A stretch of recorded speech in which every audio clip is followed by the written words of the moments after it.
On this week's live stream, it's an android invasion. Ottawa students show off their amazing dancing robots. Aiden checks out one Mario-obsessed Scratcher's fun mix of games and animation. And David showed you how one coder used Scratch blocks to build levels in an amazing platformer. All this and more coming up on the Chromeworks live stream. Hey, good morning, world. It's Mr. Tomac back again. Wow, what a crazy week I've had. I spent all week teaching virtually at a school here in Ottawa, much more public school, a lovely school that I've been doing a lot of work with in the last couple of years. And in addition, I taught a bunch of kids my introductory cat and mouse curriculum, the normal thing that I roll out with kids who haven't had a lot of experience with Scratch before. But I worked with a grade 6 class, Tracy Smith's grade 6 class, and Mr. Panisar's grade 6 class as well. And we merged them together, and I had like 40 kids all designing robots for me. And they made some fantastic stuff, which I'm going to show you in a little bit. So we're all about the robots again still, and I'll tell you a little bit more about my robot contest. We got lots more on stream here as well, so really excited to be bringing you another episode. It was a bit of a hairy moment though, like just too much to do at the last minute, and I think I got done 4 or 5 minutes before the stream launched today. This is kind of like a full-time job for me as well, and so working full-time teaching doesn't really work very well. I'm hoping someday to be able to turn this into an actual business, but right now I'm making pretty much nothing off of this, so it's a volunteer venture, and I'm just really trying to find other ways to teach virtually and do other stuff to bring some income in. All right, guys, so we got all kinds of people online here today. Let's hi to funny animator Jim in upstate New York. Good morning, Jim. Good morning. I'm here again. Yeah, nice to see you here again. And Hyper's here. I forget where Hyper is from. Are you online, Hyper? Yeah, I'm not in the stream, but I am from scratch. I'm an artist, and I also make Mario games like Duck. Oh, okay. Yeah, I think you just joined this week, didn't you? So where are you from, Hyper? Where in the I, world are you? uh, I'm from America, Yeah, just tell me the state. I don't need to actually have your house address or Florida. anything. Florida. Okay, cool. Yeah, lots of scratchers from Florida, including Thane, who's with us today as well. Great. Actually, Thane's next up on the list here. Good morning, Thane. Oh, You guys must be neighbors, I guess, anyway. So we're going to be talking to Thane a little bit later. He's been doing some work in animation, and I just love when kids your age start to explore this stuff, because most of the people I've been working with, the young 9, 10, 11, 12-year-olds who I've been working with are really obsessed with games. And Thane's been getting seriously into storytelling lately, which is my personal passion. So we're going to chat with him about some of the work he's been doing in a little bit. We're also here with RGB Plays from England as well. Hi. hello. How are things going? They're going well. Excellent. And so we got a whole crew here from England. So as well as RGB Plays, we have the Decoder from London. Welcome again, Dec. Uh, And we've got Zoraez from also from Reading, I think, right, in England. Hi again, Zoraez. hello. Hi. So Zoraez I'm runs it. here. Good, good. So Zoraez, who we met in a previous week, runs his own YouTube channel, an educational channel, and what's it called again, Zoraez? Encyclopedia Kids. Ilmapedia Kids, yeah, and I've had a look at some of his content. He's doing a great job for a kid his age, so he deserves a few more views, guys. If you want to look him up, it's ILMOPEDIA, and I think that'll come right up in your YouTube searches. Man, lots of people over in the YouTube chat as well. Good morning to Earthy Taurus. Good morning to Micah Master. Oh, Micah Master. He's saying, remember me? Yes. Micah was one of my first students in the first crew that started after the pandemic in 2020. Hi. And Earthy Taurus says I met him back when he was in grade 2.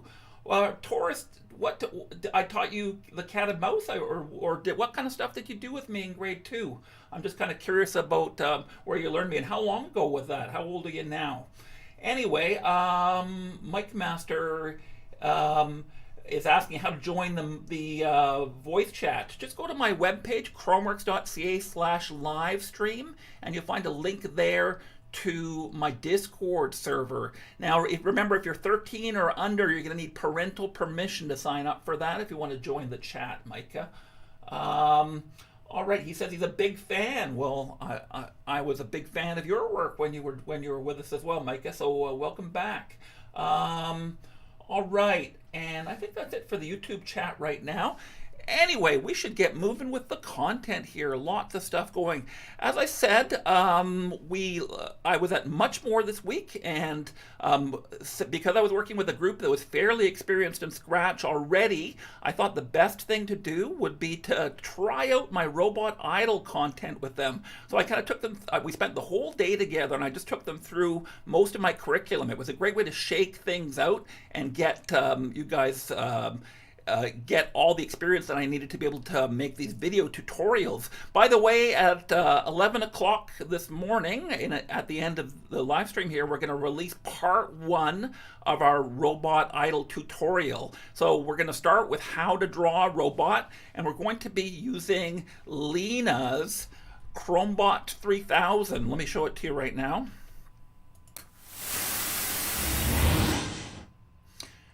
So I wanted to start with just how to draw a robot. So we started with Lena's robot, and I just walk you guys through every step along the way. I like Lena's style of art. It's a lot different from the robot that I drew last year. I like the really thick beveled edges, and these eyes are just gorgeous. I love the highlights on the eyes, which give it a really lifelike, friendly kind of look. So anyway, so I'm going to teach you guys step by step how to draw a robot like this. I don't expect you to draw a robot exactly like this for the contest, and in fact that's not going to do very well, but I'm going to just teach you all the techniques while we do this. I'm going to teach you how to add lifelike gradients like this, and how to do these expressive eyes, and how to layer stuff so that it works properly. So that'll be lesson 1, and then next week I'm going to teach you how to rig these robots for animation, how to group the pieces together in a way that makes sense.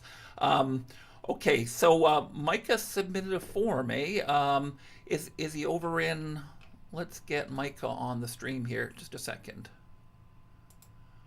All right, Micah, I'm going to give you a role right now, and you can get on the stream right now. So you're good to go, buddy. All right, but don't chime in. I'll say hi to you in a couple of minutes, okay, Micah? All right, so I'm going to teach you all. So next week I'm going to teach you how to rig and animate this robot, and then we'll teach you how to set this to music and a few other techniques. So there'll probably be about 4 lessons. So it's going to be another month or so before I close submissions for my Robot Idol contest.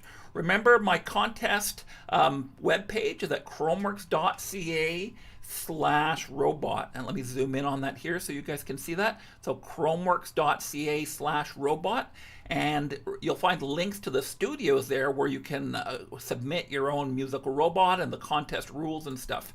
The winner of my contest is going to be winning robots are going to be starring in a brand new music video that me and the Chromeworks team are going to put together probably in the month of February, probably for release in the end of February. So your robots are going to be starring alongside other robots in a really cool kind of music video thing that I'm already planning in the back of my head, and I'm really excited about that. So let's get those entries in. I already have 1 entry in the under 12 category, and I'm excited to show you more as time goes on. I wanted to give you a little look at let's see if Micah's, before I do, let's see if Micah's over in the chat. No, he's not there yet. Okay, well, if you join us, I'll give you a chance to say hi in a little bit. Meanwhile, okay, so I wanted to show you some of the work that the kids at Much More did. I was so impressed with just how clever their animations were. So I've done a quick, well, it's not super quick, it's about a 5-minute compilation here of some of their work, and let's just go through it. And maybe this will get some of you guys inspired to make your own robots. Has anyone in the chat here started working on a robot yet? Anyone? Nope. Okay, crickets. All right. I So will soon. I will soon. okay, no rush. So as I said, probably this contest will keep going probably until early February. So at least 2 or 3 weeks. I want to wait until I finish all my tutorials before I cut it off, and that's why I haven't announced a final date for submissions because I'm still doing tutorials right now. Let's have a look at some of the work by the students at Much More School, and let's see if that works. Oh, there we go. So this was a fun one. It looked like it was just a standard one, and then he goes and breaks off into a break dance move. That's fantastic. I think this is Oscar who put this together. That was really fun. I love this robot. It doesn't dance, but it opens up and a little disco ball comes out, and then a pair of sunglasses goes on his head. What a fantastic little bit of animation there. So some of these are unfinished projects, and so that's why you're not necessarily going to see everything that's going to happen here. All right. So there's some other stuff here that I'm not sure if this is necessarily a robot. I guess it is. So we're just going to go through a few of these here. This is one of the wackier robots that I've seen. He looks a little crazy. This one's kind of fun too. It's a bit of sort of like a top-down view of a robot. I like that one as well. What else do we have going here? So you can hear that a lot of them are, oh, this one was fantastic. I love the shading work that he did and these really cool wings that he drew here. That was fantastic. And yeah, here's a little Soviet bot, which is quite nice. So some of them, they're all in different stages of completion. Some of them are fully animated with music. Others are just still photos. The student didn't get very far on them. I like the color effects on this one. RGB Plays says Soviet bot, laughing LMAO. All right. Just very funny, no problems. I think I'm allowed to say LMAO on the air, but not but not what that translates into. All right. Oh, this one's fun. It has, I think those are flames coming from it. Just wondering, when is the due date again? Well, as I said, I don't have a due date yet for the contest. Like early February? Yeah, it's okay. So I'm going to finish doing at least 2 and maybe 3 more tutorials just on different aspects of robot making. And only when I'm done that will I announce a closing date, basically, because I want everyone to actually have a chance to learn how to do this before I commit them to it. I like the color schemes in this one. Now, this one was really cool. I love the 6-pack that was in this one. I'm trying to remember the name of the student. I think this might have been John. Forgive me. This guy was funny because he had a knife on the edge of his hand, and he ends up cutting himself. This thing is just weird. I don't know what to say about it. Yeah, it's interesting.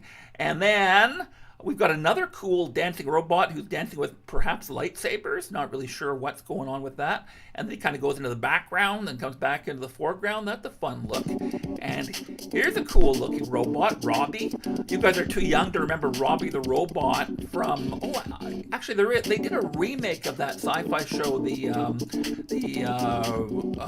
Lost in Space. That's where Robbie was from. I don't know, has anyone watched the new Lost in Space series? Is Robbie the robot still in there? I've never really watched the series yet, but now I'm looking forward to it. Yeah, we've got the. I know who Robbie is, but I've not watched it. Yeah. All right. Anyway, so Robbie the robot is a famous robot who first became famous way back in the 1950s. This is a really cool one. I like the soft look of this one. This is a more traditional robot, but check out what happens here. It goes sideways. I love that the maker of this actually flipped the robot sideways. I thought that was really, really inventive. Here's some other robots. This one's cool. I like the way that he's dancing around, though just moving the body up and down rather than having it pinned there. Okay, that's looking a little better, but then the body moves and then the head doesn't, right?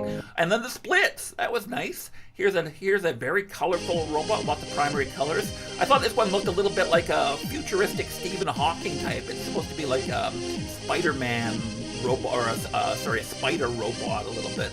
But I like the way he's waving his arms around and lifting himself up. This one is just gorgeous.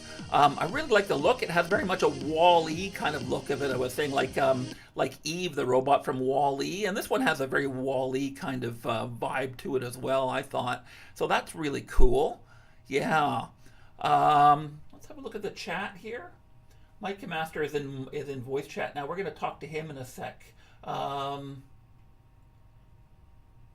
Yeah, Mike, you can watch the whole stream on Discord, so you don't have to be watching it here. Um, this is a fantastic I'm doing. robot. This one looks really demented. I think this is quite fun, and I like the texture across the chest here, and the way he tilts his head along with the music. That's fantastic. So this is a great little piece of work, and I don't know what this one is again.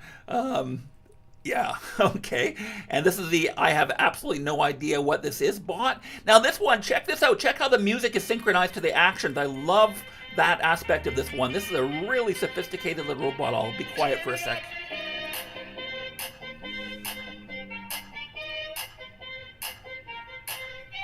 Somebody save your soul, cause you've been sinning in the city. I know too many troubles, all these lovers got you losing control. You like a drug to me, a luxury, my sugar and gold. I want the good life every good night, you're a hot one to hold. Yeah, I love that one. That's beautiful. And this is probably the nicest artistically of all the robots. A fantastic use of shading and very subtle colors. This guy's a little small in the background, but I guess he's in keeping with the stage that's going here. But he does some fun moves with his head. I like the bobbing motion. This Scratcher used some color effects to kind of change up the look of his robot. I love the neck on this guy. This is fantastic. The one thing I'd love to see is his neck stretching out, since it is such a weird curvy neck. That would be a nice touch. He actually kneeled down and went on the ground too. I thought that was a nice little look.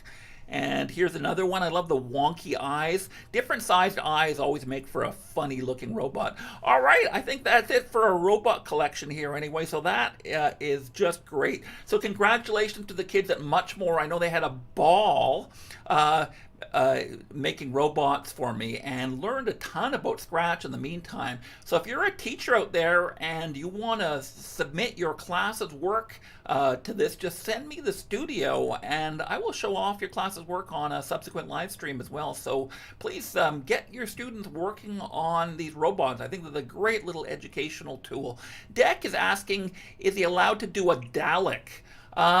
I think you can probably use an existing robot if you find ways to articulate it and animate it. So I'd go and find different costumes, maybe that had the Dalek spinning around, for example. Like if you do something clever with an existing object, then I think that would work. So the idea is just not a still photo of a Dalek dancing around like that. You've got to find a way to bring it to life a little bit. And that's legit animation, to take somebody else's work and do it like that as well. All right, Micah Master, we're ready to talk to you. Are you online now?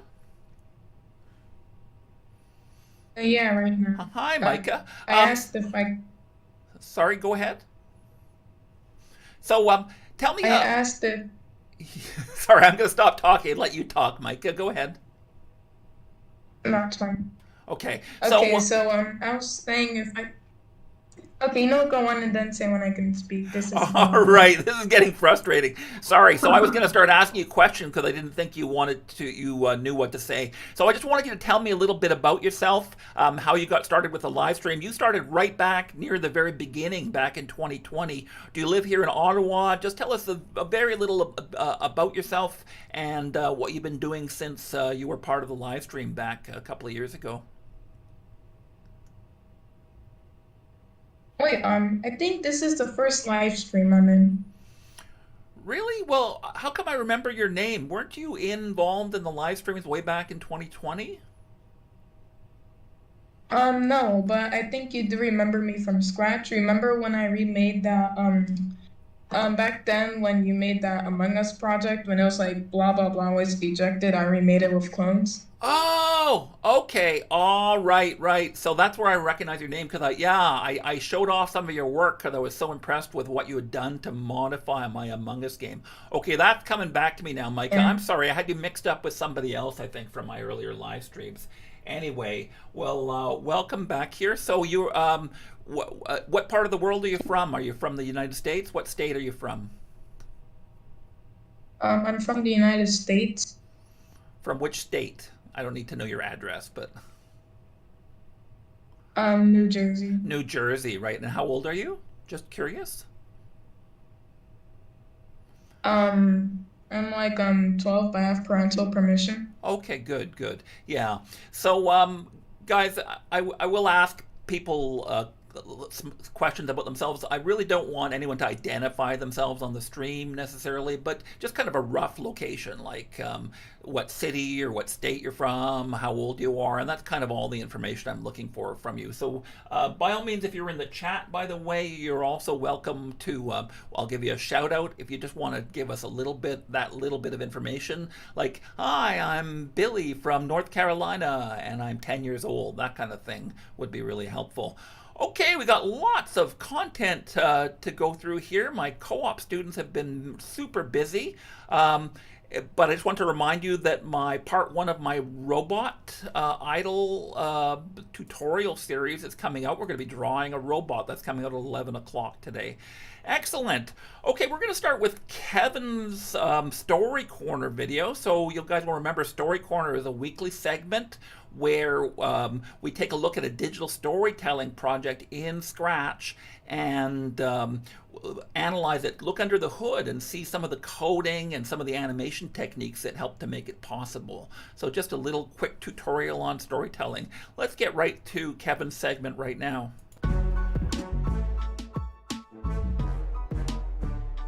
Happy New Year, everyone. Welcome back to Story Corner. My name is Kevin, and today we're going to take a look at a short animation called Loading, made by a scratcher called Dark Bird Animator. Let's dive right into it.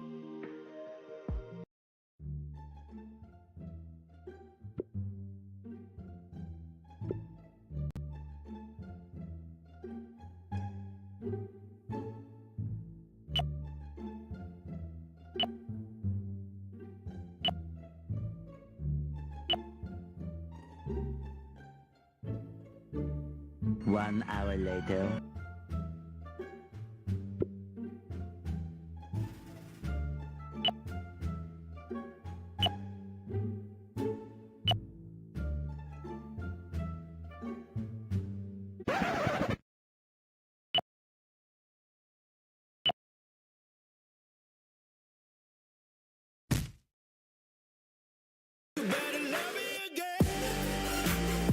What struck me as interesting about this project was how the scratcher had created a spinning effect for the balls in the animation. Let's have a look inside. As you can see, the scratcher only created one ball in the costume, so what created the effect must have been this custom block here. What this custom block does is it basically creates a specific number of clones of the original ball by spinning in a clockwise direction. Think of it as the long arm on the clock, but with a ball attached to the end of its tip. Well, you might be wondering how it's doing that. Don't worry, we'll make sure that you understand this custom block by the end of this video. Looking at the custom block, you'll notice that it asks for only one input for the ball amount. This input will then be the number of times repeated and how many degrees it'll turn by. The number of times repeated is basically how many times it'll create a clone of the ball and turn. The number of degrees it'll turn by is basically 360 divided by the input, which would decrease as the input increases, since it'll produce a smaller number for the degrees it'll turn by. We can control the number of balls created by changing the number here. A reminder that this custom block could be used for any object or element, not only balls. That's it for today's Story Corner. I remind you to keep scratching. If you like this video, don't forget to give it a thumbs up and hit the subscribe button for more awesome Story Corner videos.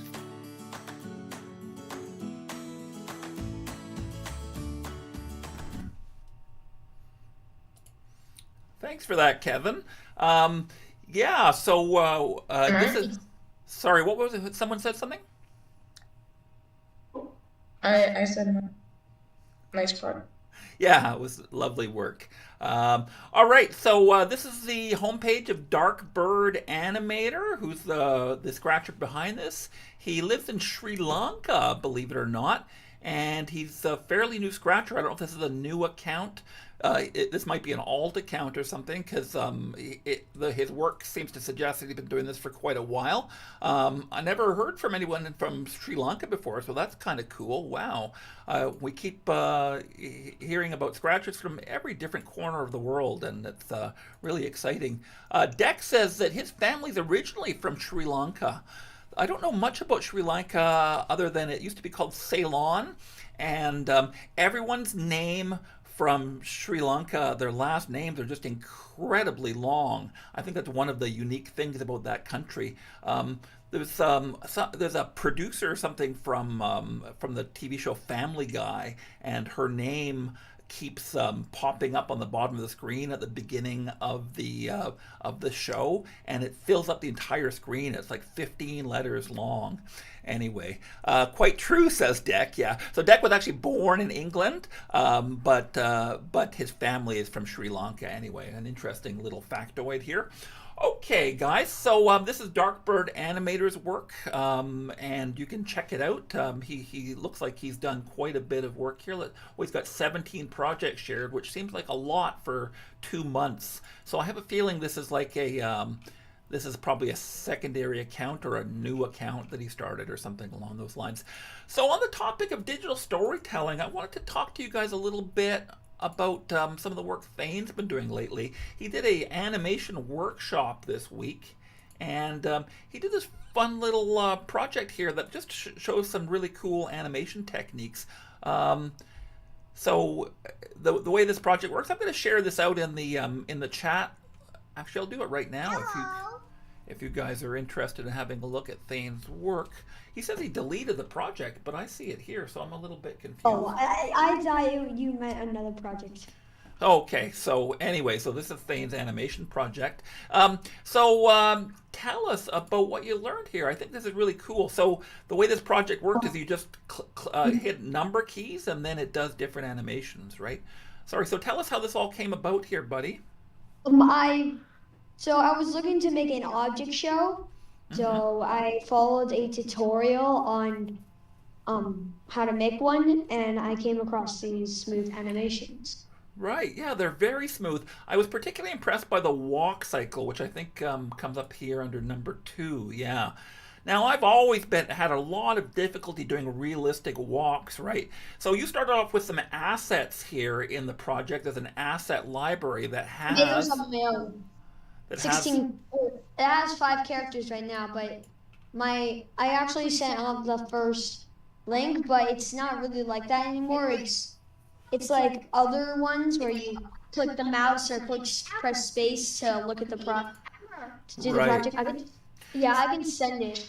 Okay, so I'm just kind of curious. So did the tutorial walk you through how to do this this walk cycle? Did it walk the walk cycle for you, or how? Or like you started with those assets, or you started with these legs? I'm just kind of curious about your process here, Thane. Did Stop it.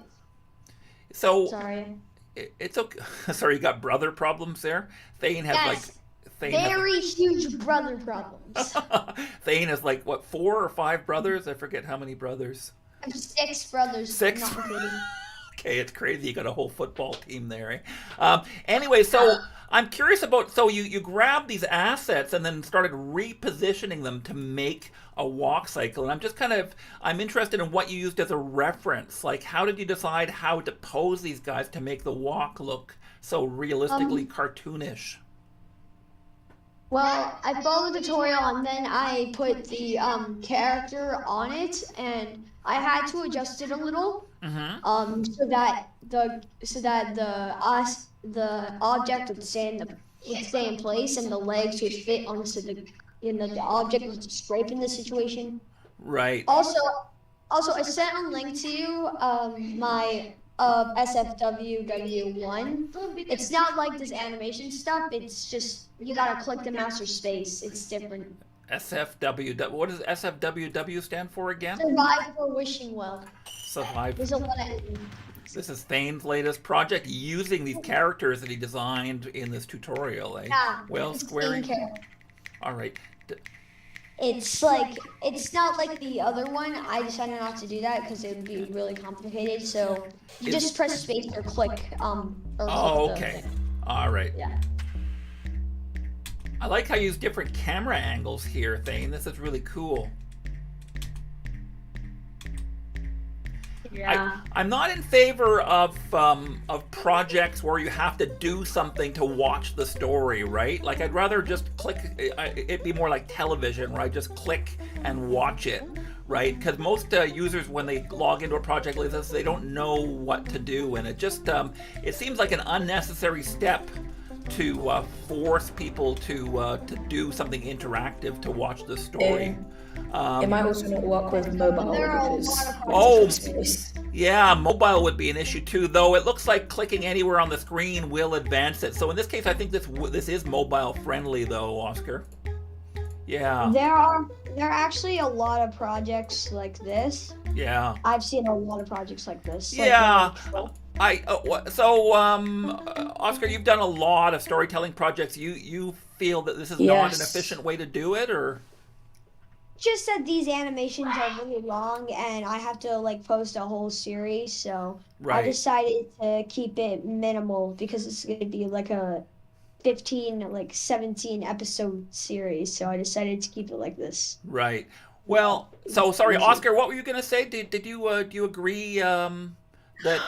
Well, I actually started when I first made an object show like this, which was in like probably early 2020. I did do it like that, but I did change it eventually because some people in the comments said that it wasn't working for them as they were on mobile because I just did space. Yeah. But it does work with Thane because obviously he made it so it clicks. But yeah, it does get a bit repetitive and it's quite annoying where you have to keep clicking. Yeah. As somebody is because used... it. Sorry, go ahead. Because I think it's best to do this way of animation if you're not going to voice the characters, so you can just read it in your own time. Right. So for slow readers, maybe this is an advantage, right? Yeah. And to Thane's credit, you did actually make it mobile friendly as well. So that was one of the main downsides of doing it this way. Anyway, so yeah, I don't think there's anything necessarily wrong with doing a story this way. But as somebody who grew up watching television and being passive in the way that I watched this stuff, I think that I'm kind of like when I first clicked, I didn't necessarily know that I was supposed to click to make something happen. And like most Scratch users, I didn't bother reading the instructions first, and that's on me, I guess. But anyway, I wanted to. Yeah, I prefer to have like any kind of instructions like within the actual project or like easy enough that they can probably figure it out, like to move with Yeah. WASD, something Sorry. like that. Yeah, just hang on, Almost Thane. every single object show in Scratch uses this technique. Yeah, I just, to me, I mean, I understand that lots of kids are doing it, but that doesn't necessarily make it the best practice, right? I think that Jim is right that that this is something that if you really, okay, so most people don't read instructions, as I said, and so if there are instructions, at the very least, at the beginning of your project, you should flash on the screen space or click to advance the story. I could just put that at the corner. Yeah, honestly. I would suggest you do that. Just to have it. Well, you don't maybe need, in the center. just at the beginning of the project, right? Just to have it fade Yeah, the in first costume. and then disappear. Oh yeah, you can even attach it to the first costume if you wanted to. Anyway. Yeah, that's what I was gonna. All right. That's what I was. I wanted to show you guys that I was playing around with Thane's file because I'm really interested in walk cycles and stuff like that. I'm probably going to end up doing a tutorial on it at some point. So I just deleted your character, and I just wanted to show you how you could take a new character and attach it. And so if anyone wants to steal Thane's work here, you can just create a brand new character on top of it. So this is what I did here. I just drew this kind of rectangular character. It's not quite aligned properly. I think it needs to be a little bit lower, but you get the idea anyway. So we could totally use this work, remix it, and add your own character to the top of it anyway. So that's a suggestion that I'm going to make to you. Yeah, I just I was interested in this work and just thought, let me move this sprite down a little bit and see if that fixes the look of the animation a bit. No, it's still a little lower.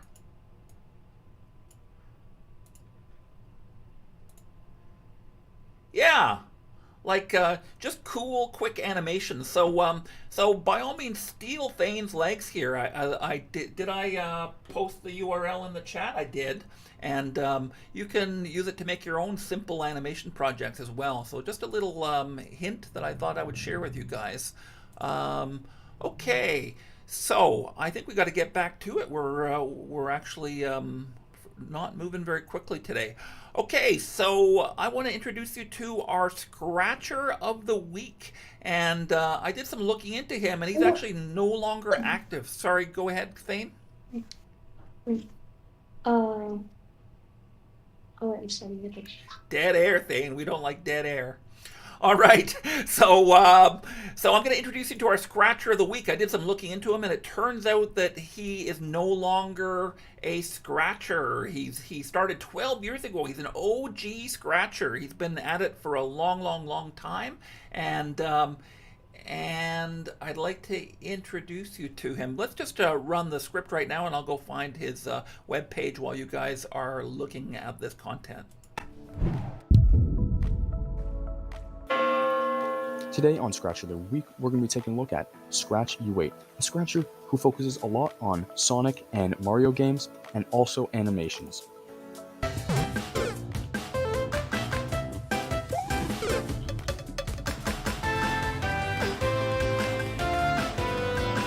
Oh, this looks pretty easy.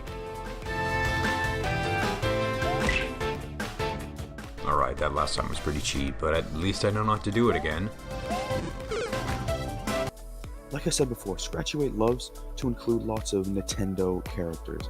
Take this one for example, where he includes both Mario and Kirby in the same project.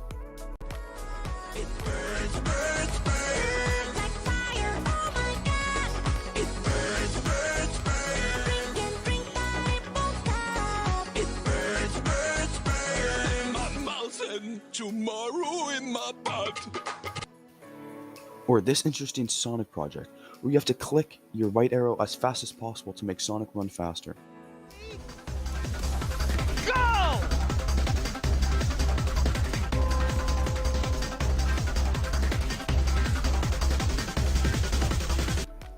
I really wanted to highlight the super intricate game that Scratch U8 made.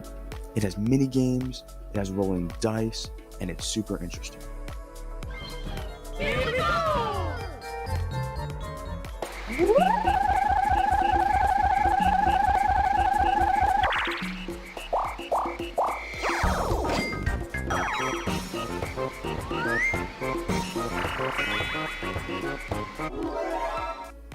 Well, that'll do it for this episode of Scratcher of the Week. If you want to check out any more of Scratch U8's work, you can find that with the link on the screen, and have a great day.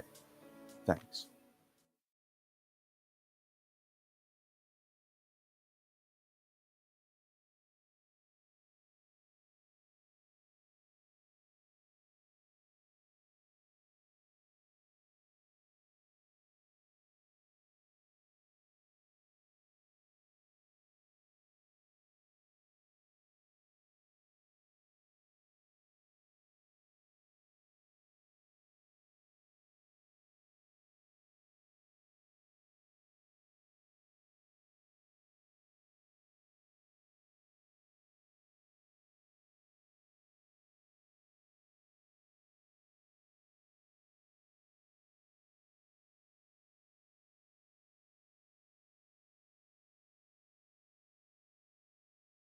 Mr. T, you appear to be muted on stream.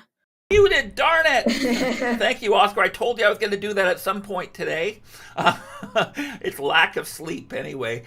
So yeah, just to summarize for the YouTube crowd, this is Scratch U8's page. He's no longer active, but he was quite popular back in the day, and he was one of the creators of the Scratch Saga, which I'm going to be doing a segment on in the future. It's kind of an Avengers-like meeting of all the Scratchers who were famous back in that era, who all made a project together as kind of a last hurrah for Scratch before they left.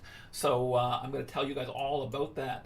Hey to Mizika Shadi, and Purple Beanie, and Does anyone remember what Barbara Grabsky's name is again? I said I would remember. I think it's Adam. Adam. Hi, Adam. Thank you very much for reminding me, Oscar. Hi, Adam. Nice to see you again. And they're all telling me that they can't hear. There's no audio. I apologize. When I play videos, I have to mute myself. Otherwise, it just kind of doubles up. It's the way my audio is all set up here. If anyone has any expertise in audio mixing, I've played around with this endlessly, and routing my audio through Discord and YouTube simultaneously is a project that is beyond my skill set, apparently, because after many hours of playing with it, I'm still not there anyway. So that's what. Mr. T? Yes? Mr. T? Yeah, Micah? I think you can just use two microphones, like one for the stream and the other one for the YouTube. That's an interesting idea. I've never considered that. I'm gonna play around with that a little bit this weekend. I'll get back to you and let you know how it worked. But that's an excellent idea, because I really, trying to route the one microphone signal through all this stuff is just not working for me right now, and it's been very frustrating. So that's actually a really good idea, and I do have access to other microphones here as well. So I will consider that. Perfect, fantastic plan. All right. So, we have one more piece of canned content here, and that is David, a scratcher. He's been working behind the scenes with us for most of his time on co-op here, but he helped me with my he actually coded the entire Mario board game that I released about a month or so ago, and he also helped me code Santa Claus Lane, my big Christmas release, which came out just before the holidays. And but he's between jobs right now, so I put him to work on videos, and we've decided to try out a brand new segment this week. This segment is called How'd They Do That? And the idea is I asked David to find a popular Scratch project that's doing really well on Scratch right now, and find one little coding technique that the coder used to make this. And Oscar's been working on a robot during the stream. I'll have that up for you right after this video. Anyway, so here is the first segment of what I hope is going to be a regular segment on the show called How They Do That. Here we go right now.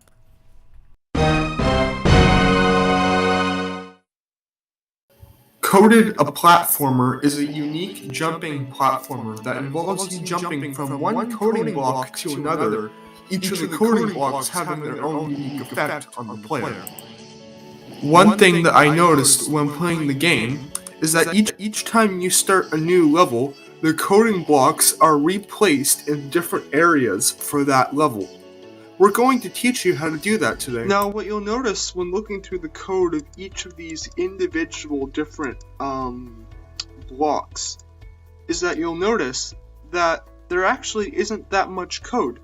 When the green flag is clicked, they hide and they go to the back layer, and when the intro is started, they show and go to the front layer, and then they switch the costume to costume 2.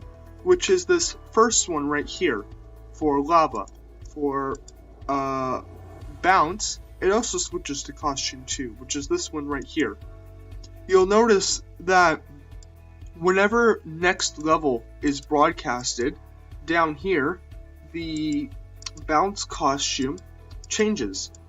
So, the only thing that happens is the costume indicates where this coding block will be in the actual level. So for level 8, there is no bounce block. For level 9, there's a bounce block over here. And all of the code for the bounce block is in this one sprite right here. It has all the code for the bounce, the lava, the ground, etc.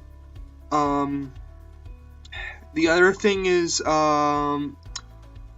when we receive next level, our X placement is reset. We always go back to the bottom left corner of the screen. Alright, so you'll see here that when the green flag is clicked, we switch to our default costume on our line sprite here. which is this costume right here.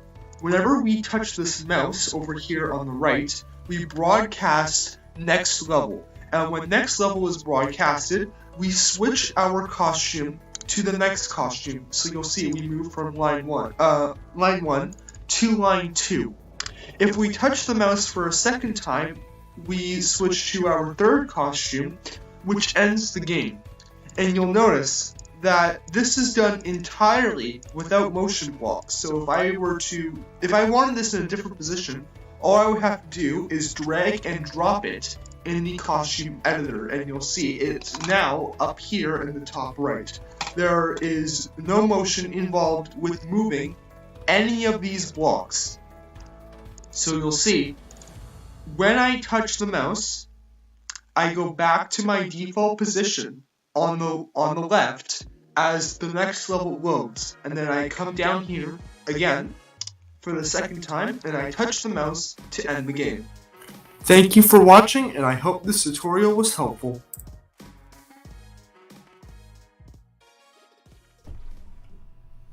Man, that was a good intro.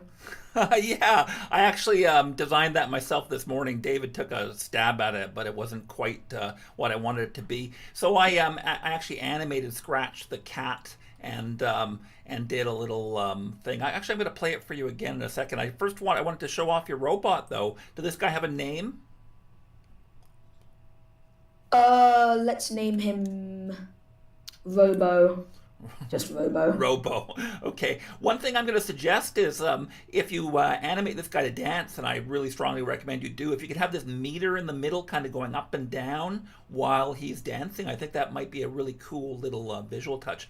I love the hands and the way that it looks like his face is kind of projected on a screen. This glowing thing at the top, I think you could sort of change the brightness of that too while he's dancing as well. So there's a few little kind of touches like that I think you could add that would be really cool, actually, Oscar. This is looking... Sounds great. Yeah, this is looking really cool. Wow. Yeah, while you guys are asking about that intro, let me show it to you one more time.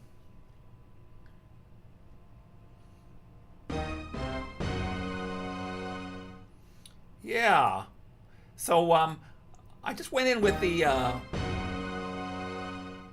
reshape tool basically, and just redrew the arms were obviously the hardest part. I think I can find that Scratch project for you right now, actually, because it's still in here somewhere. Let me show you what it looks like on the inside here. Where did it go? Oh, surprised cat. Here it is.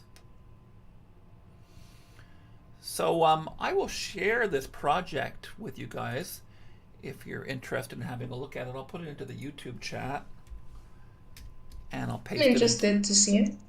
Yeah, and I'll paste it into the Ask Mr. T as well. So yeah, I created some custom blocks in here.